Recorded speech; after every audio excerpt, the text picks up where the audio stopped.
The shelter smelled like disinfectant and burnt coffee. I'd learned to ignore it. I was folding donated clothes when I heard my name, my full name, spoken in a voice I hadn't heard in years. "Is that really you?" I froze. When I turned around, my grandmother was standing there. Perfect coat. Pearl earrings.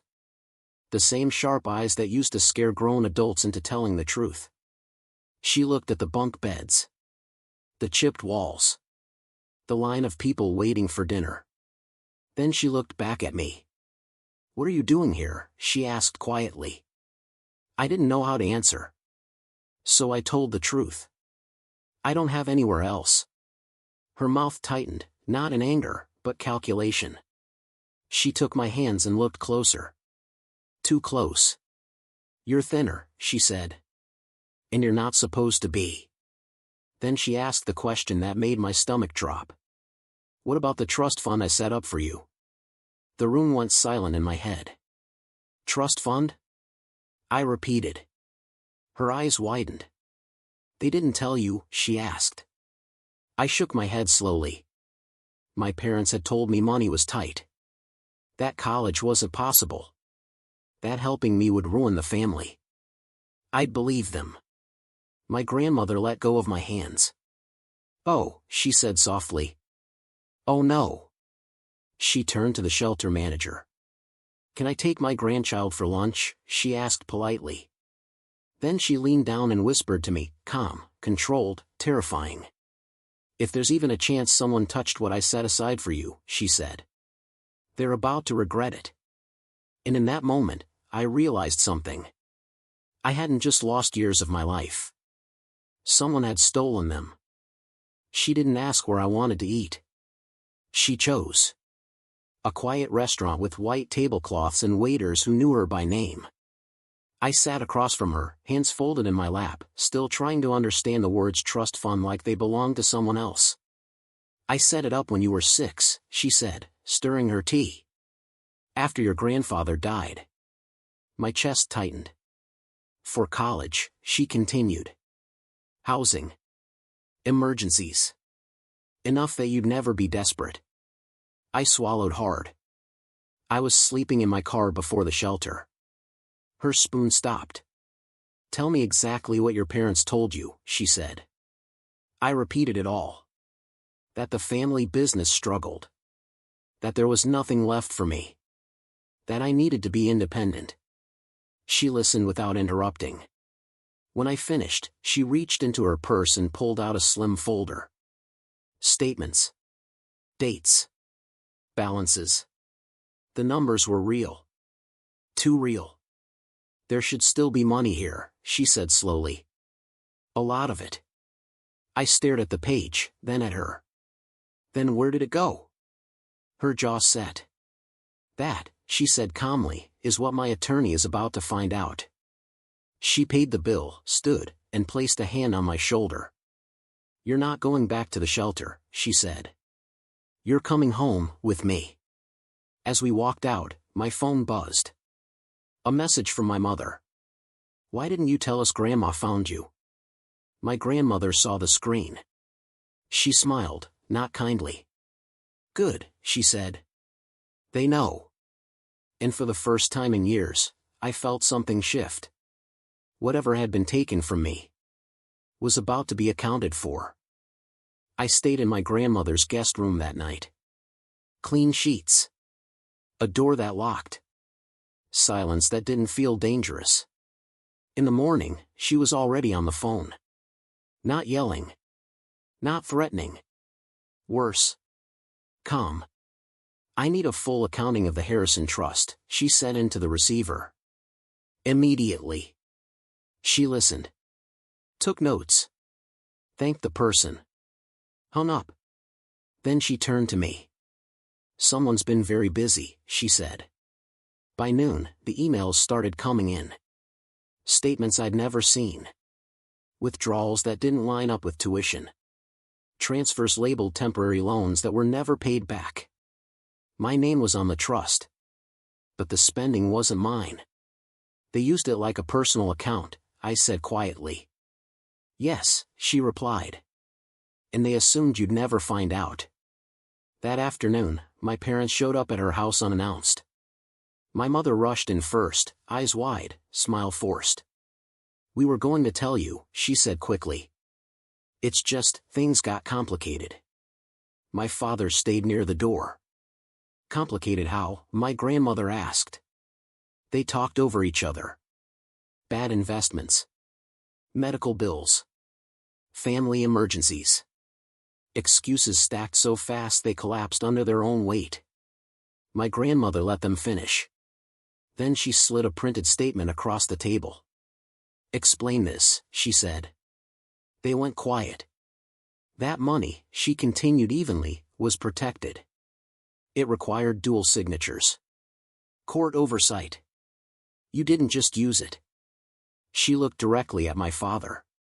You broke the law. My mother started crying. My grandmother didn't move. "I suggest," she said, standing, "you get a lawyer. Because if you don't, my attorney already has everything." I watched my parents leave in silence. And for the first time, I understood something painful and freeing. I wasn't poor because I failed. I was poor because someone I trusted decided my future was negotiable. My parents didn't call that night. Or the next day. Silence stretched, thick and unfamiliar, like they were finally realizing that the story they'd controlled for years was slipping out of their hands. My grandmother didn't waste time. Her attorney arrived the following morning. Gray suit. Soft voice. Ruthless eyes.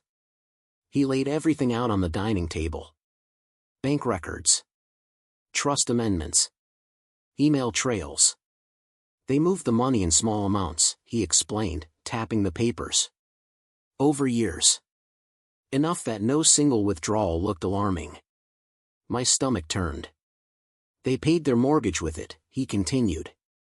Covered business losses. Even funded your cousin's private school. I laughed once. It came out wrong. I couldn't afford toothpaste, I said. My grandmother's hand tightened around her teacup. They told you there was nothing, she said quietly. While spending what I set aside for you. That afternoon, a letter arrived from my parents' lawyer. Not an apology. A proposal. They wanted to settle quietly. Avoid court. Avoid embarrassment. My grandmother read it once, then handed it to me. What do you want? She asked. No one had asked me that in years. I thought about the shelter line. The nights in my car. The way I learned to disappear so I wouldn't be a burden. I want the truth on record, I said. And I want it back. All of it. She nodded. So be it. By evening, the lawsuit was filed. Breach of fiduciary duty. Fraud. Misappropriation of funds. My phone buzzed nonstop after that. Voicemails. Texts. Panic wrapped in familiar voices.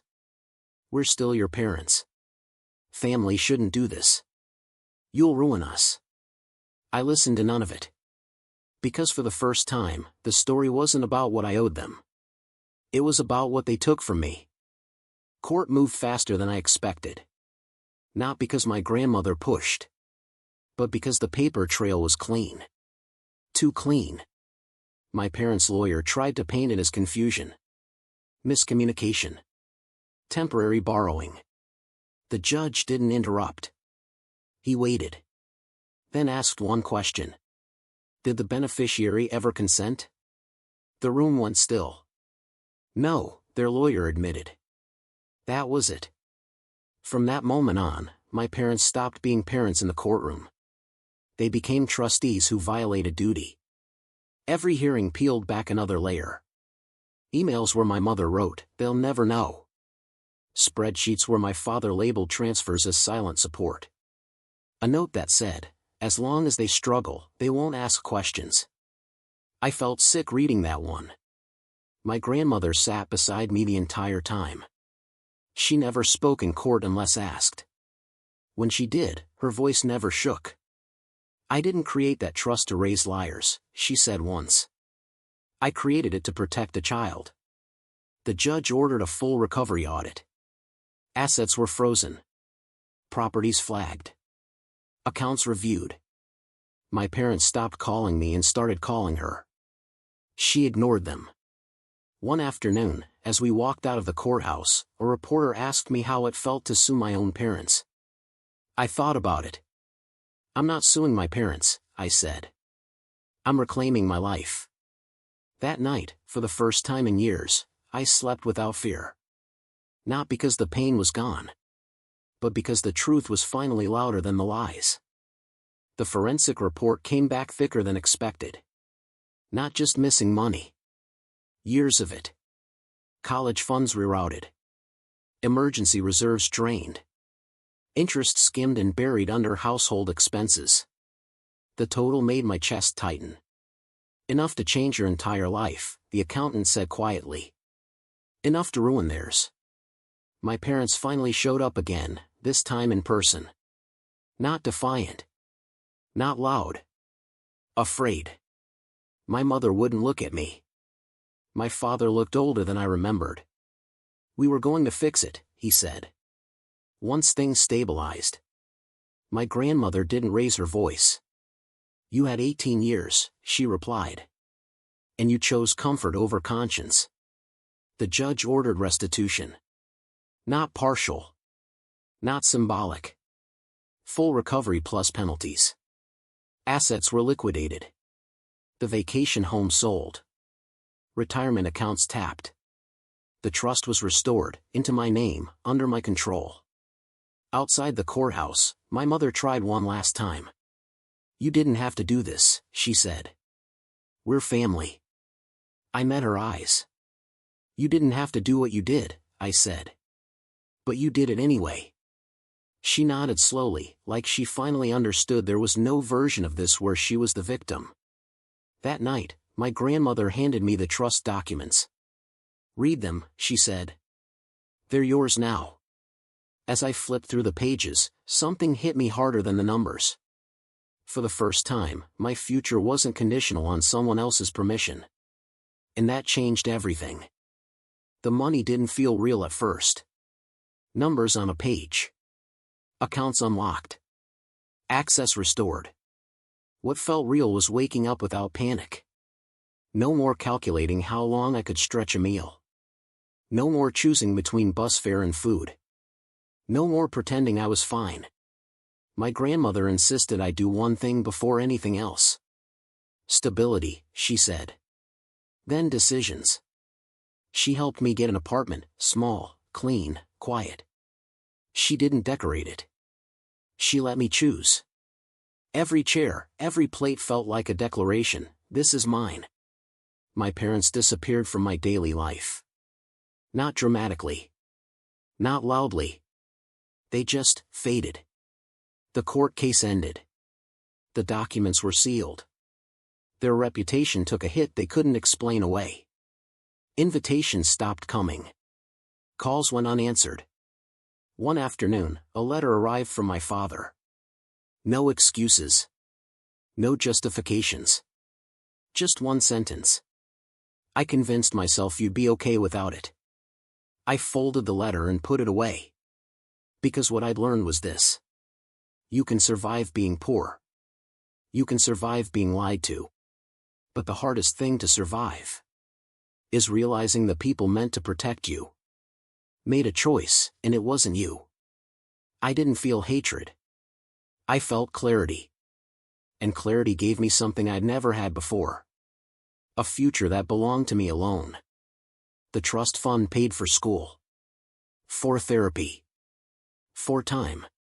But the most important thing my grandmother gave me wasn't money. It was belief. Belief that what happened to me wasn't my fault. Belief that survival wasn't weakness. Belief that I didn't imagine the years I spent being told I was a burden. One evening, we sat together on her porch as the sun went down.